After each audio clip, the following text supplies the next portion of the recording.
Hello. यो विनायक बाबू, क्या हाल चाल? हाँ। डांस वांस, अच्छा वहां पे तो डांस में तूने किया था पार्टिसिपेट? हाँ, डांस में करने के लिए आया हूँ। हमारी अच्छा। कल है परफॉर्मेंस। अरे वाह, फोड़ गया ना यहाँ तो, हैं? दबा के फोड़ देना एकदम। हाँ, अच्छा मैं तेरा कॉल, मैं तेरी आवाज़ वीडियो कॉल, मतलब तू ऑडियो कॉल पे है, वीडियो करूँ या ऑडियो पे चलेगा? फिर अभी प्रैक्टिस चल रही है क्योंकि हमारी। कोई दिक्कत नहीं, 2 मिनट बस, मैं 5 मिनट लूंगा तेरे। तो वीडियो रहने दे, ऑडियो में कर ले। ठीक है, 5 मिनट लूंगा बस। अब मेरे को बता, मैं फ़ोन तेरा डाल रहा हूँ स्पीकर पे। तो मैं अर्जुना 2.0 में हूँ दोस्त।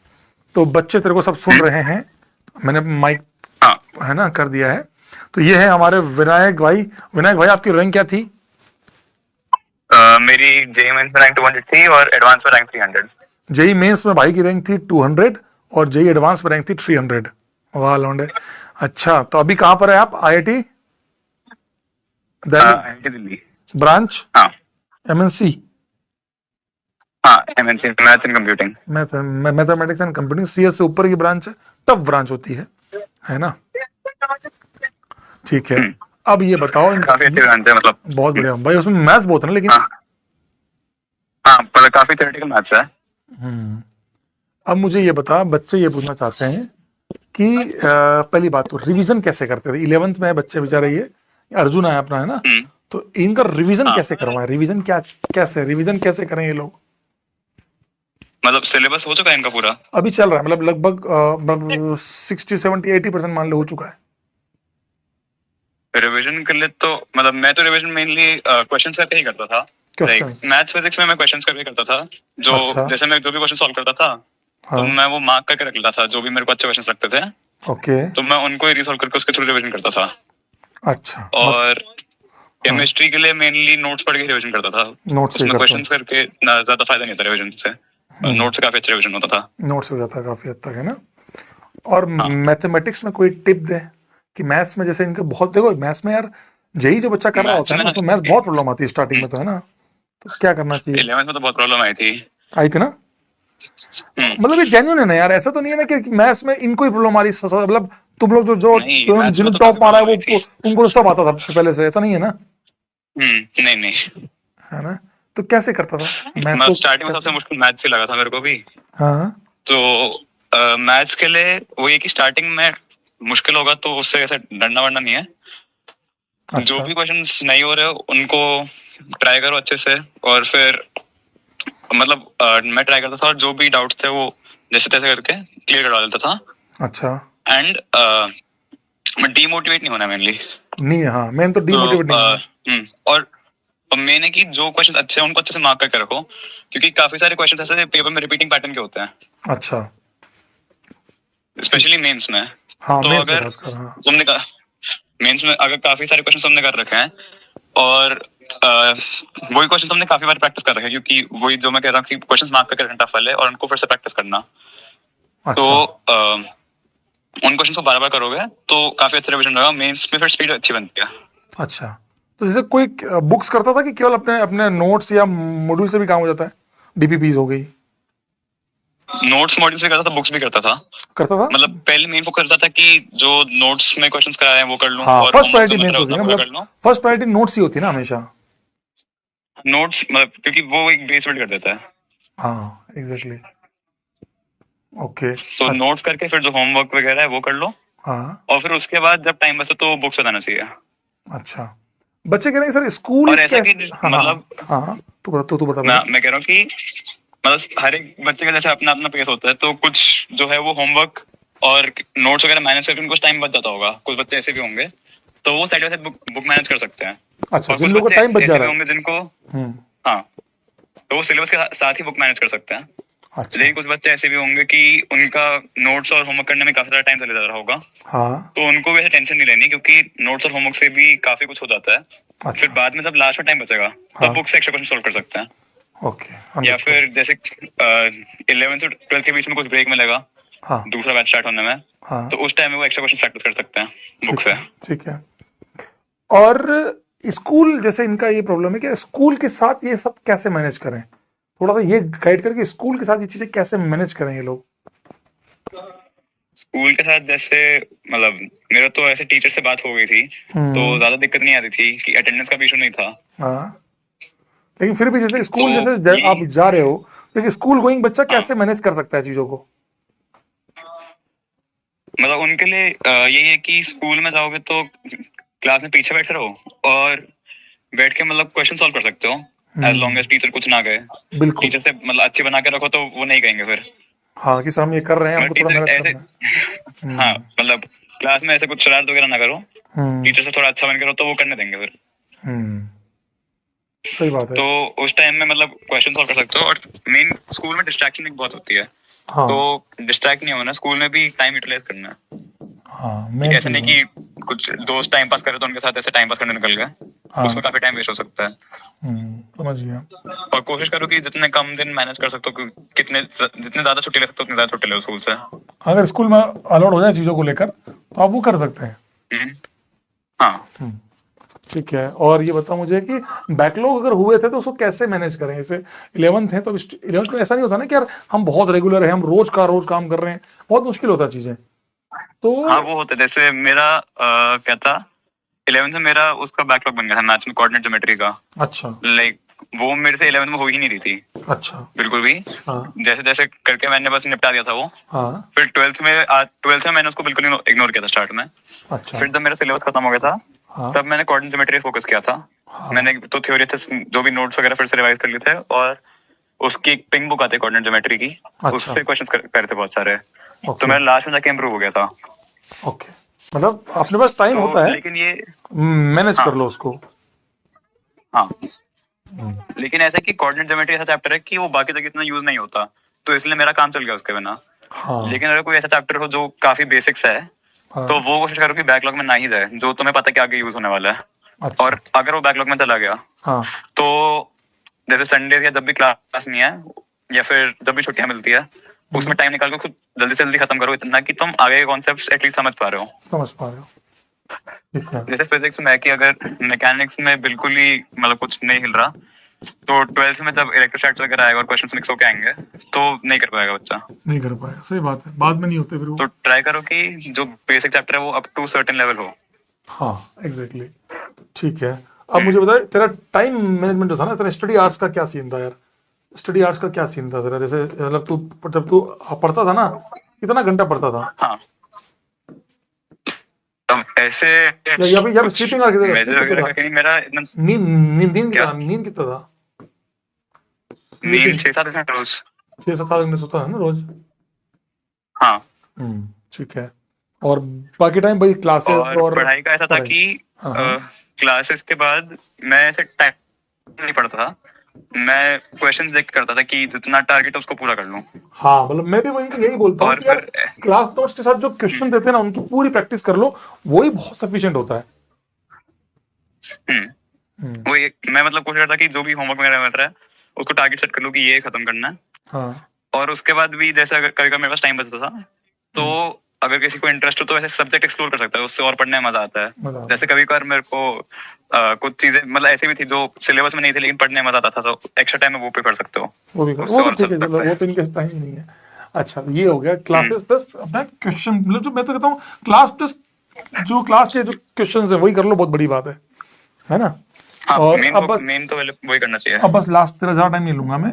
एटीएस या जो इनके हाँ हाँ जो ठीक। जो इनके पेपर होते हैं ना, उसमें मार्क्स कैसे हाँ, बढ़ाएं? ये लोग क्या करते हैं, इनके प्रॉब्लम क्या है? जैसे नंबर कम आते हैं, डिप्रेशन में आ जाते हैं, या नंबर कम आ रहे हैं या नंबर नहीं आ रहे हैं, तो नंबर को कैसे बढ़ाया जाए? और उसकी टेंशन लेना क्या जरूरी है क्या? नहीं, अभी इस पॉइंट में तो बिल्कुल टेंशन लेने की जरूरत नहीं है।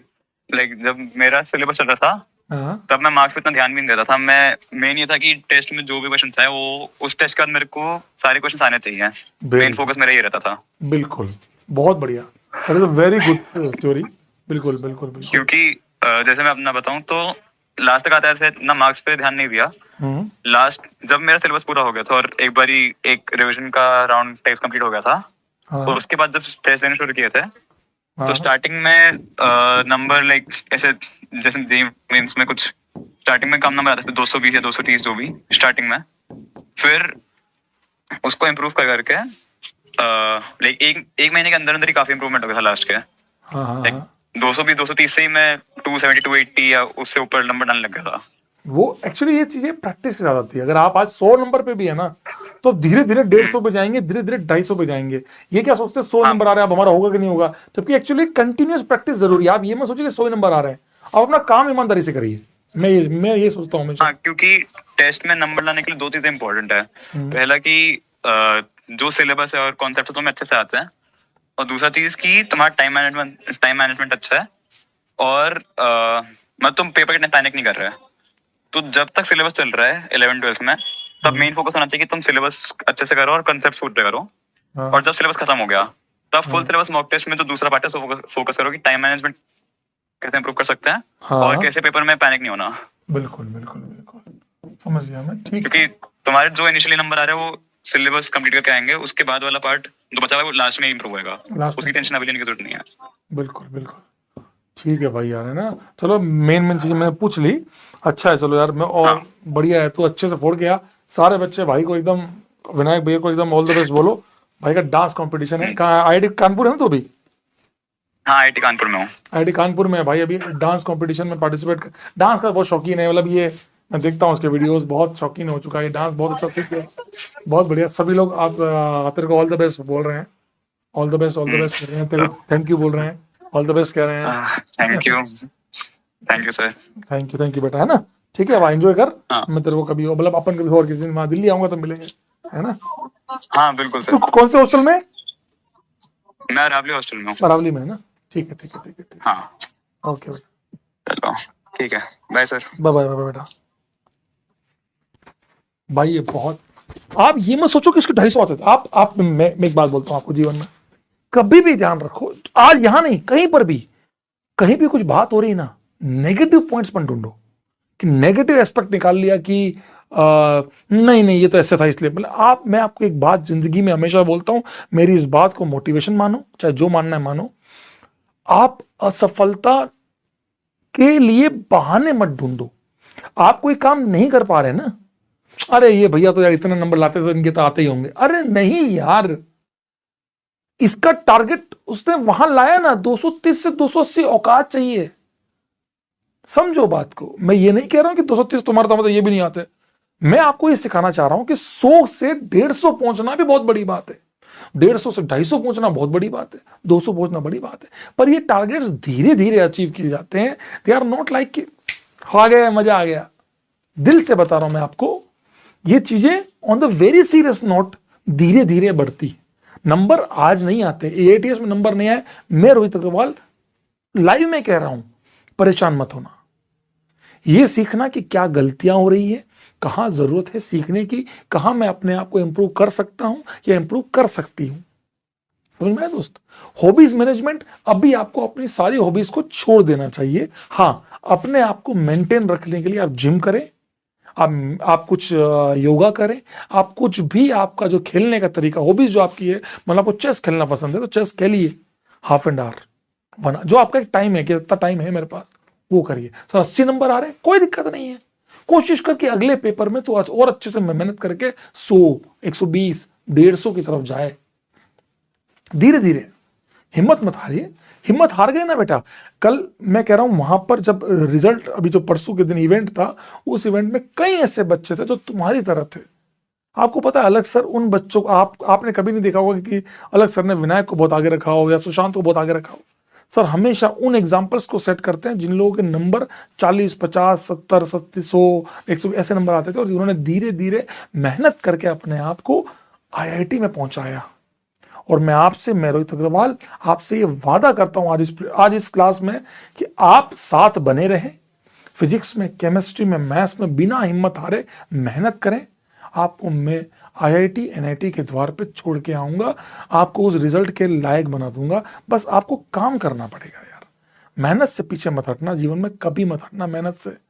कल उस बच्ची ने एक बात बोली थी ना आपने स्टेज से, आप बातों को बहुत, आप मसाला ढूंढते हैं, मैं उस बात को ढूंढता हूं कि उस बच्ची ने एक लाइन कही थी कि सर आपने एक लाइन बोली थी 11वीं में, वो आज भी याद है कि मेहनत का कोई सब्स्टिट्यूट नहीं होता, मेहनत को जीवन में कोई रिप्लेस नहीं कर सकता, और मेहनत का 1% भी बचाना बेवकूफ़ी है। फुल मेहनत करो। आप जहां जहां काम चोरी कर रहे हैं, घूमने चले गए, दोस्तों में चले गए, वो आप काम चोरी कर रहे हैं, वो आपको आगे इंपैक्ट करेगा। वो आपको आगे इंपैक्ट करेगा। सर मैं केवल आईआईटी जाऊंगा, जाओगे आईआईटी, उसमें क्या टेंशन है? सोच के रखो आईआईटी जाऊंगा, मैनिफेस्टेशन हमेशा उस लेवल पे रखो, उस बच्चे की तरह आज कागज नहीं लाया, दुख हो रहा है मुझे, मैं आपको सही बता रहा हूं, वैसे रखो, जीत जाओगे हर चीज, हर चीज, है ना। आप 100% दीजिए और कोशिश कीजिए, अपने आप से प्रॉमिस कीजिए, अपने पेरेंट्स से प्रॉमिस कीजिए, क्योंकि अब आपके घर वालों को ये ध्यान रखना हमेशा, जहां पैसा होता है ना वहां तो 10 आदमी पहुंच जाते हैं, जहां गरीबी होती है ना बेटा, कोई नहीं आता बेटा, कोई नहीं आता। आज आप एक बार एक काम करिए, आज अगर आपको लगता है ना मैं फाइनेंशियली सक्षम नहीं हूं, उस कर को उठाने का जिम्मा आपका है, और कोई नहीं है बेटा, कोई नहीं उठाएगा, कोई हाथ भी नहीं पकड़ता, वो जिम्मेदारी तेरी है, वो काम तुझे करना है। अपने लिए मेहनत कर, अपने घर वालों के लिए मेहनत कर, ऐसा कर कि भाई कल को अगर मैं आईआईटीएन बन गया तो मैं पूरे घर को आज उस लेवल पे लेके जाऊं। जब माँ बाप वहां आते हैं ना, मैं भगवान कसम बता रहा हूँ, जब मैं कल वीडियो देख रहा था मैं रो रहा था वहां स्टेज, वहां जब परसों इवेंट था ना, जब मैं स्टोरी सुनता हूँ मैं उठ के वहां से चला गया, बीच में नहीं सुना जाता है सब चीजें, कि इस अवस्थाओं में चीजें लोग ऊपर पहुंचते हैं, इन कंडीशन से होके लोग ऊपर यहां तक आते हैं। आप तो बहुत अच्छे हैं, मेहनत करिए, बहुत मेहनत करिए जीवन में। आपसे आपने ईश्वर को मानिए, और ईश्वर ने आपको सब कुछ दिया है, उस पर विश्वास रखते हुए बस दिन रात काम कीजिए। ये उन बच्चों की कहानियां हैं। विनायक, तुम लोग मैनिफेस्ट कर रहे थे विनायक, बाकी मैं विनायक को लाता ही नहीं, मैं तो नीचे वाले बच्चों को लाता 2000 2500, क्योंकि ये लोग बच्चे संघर्ष से आए, तो विनायक ब्रिलियंट था। लेकिन हाँ, ब्रिलियंट क्यों था? दिमाग तेज था? नहीं, काम बराबर किया, शुरू से लेकर लास्ट तक मेंटेन रखा। जेई मेंस में 200 रैंक बहुत बड़ी बात है, 300 रैंक बहुत बड़ी बात है। अगर आप उसके यूट्यूब के वीडियोस भी देखोगे तो अब तो उसने बंद कर दिया, बोले सर बहुत टाइम लगता है, मतलब एंथ्यू नहीं आ रहा था अंदर से, डांस अच्छा लगता है तो डांस करने लगा। उसने यही बोला, मैं आर्य बाबा से पढ़ता हूँ, बहुत मोटिवेट, उसको भी खूब खूब मोटिवेट किया। ये 200 रैंक 300 रैंक आती थोड़ी, ये भी 2000 पे आता। अगर फॉलो नहीं करता, ठीक है मैं अपनी अपने मन की करूंगा, कर ले मन की, सीरियसली, ठीक है। Love you all, love you. I hope आपने चीजों को समझा हो। आप कह रहे थे कि सर किताब कौन सी पढ़ी, मैं उस बातों पे डिस्कस, किताब ऑनलाइन डिस्कस करना मुझे अच्छा नहीं लगता, पर आपको मैं सच बता रहा हूँ, नोट्स कर लेना, दिल से बता रहा हूँ। सेलिब्रेशन में यही कहोगे कि सर सही में ये काम किया और हो गया, दिल से बता रहा हूँ मैं आपको, ठीक है। ड्रॉपर नहीं था, 11 12 के साथ किया, 11 पढ़ा, ऑनलाइन था, करा, संघर्ष किया, धीरे धीरे उसको 12th में उसको धीरे धीरे हमने उसमें कन्वर्ट किया। आप भी नंबर लाइए, आप भी अपना काम कीजिए।